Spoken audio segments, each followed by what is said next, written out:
ఇప్పుడు నువ్వు ప్రయాణం చేస్తున్న దారి భయంకరంగా ఉండొచ్చు. ఎటువంటి పరిస్థితులైనా ఉండొచ్చు. దానిని చూసి భయపడొచ్చు, వెనక్కి తిరిగి వెళ్ళిపోవచ్చు. ముందుకు ఎలా వెళ్ళాలి అని తెలియక అక్కడే ఉండి ఆలోచించవచ్చు.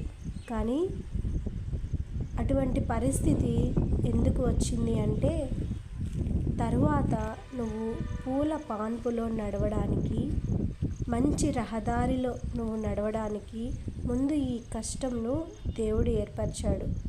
ఈ కష్టాన్ని ముందు దాటుకుంటేనే నువ్వు మంచి రహదారికి వెళ్ళగలుగుతావు.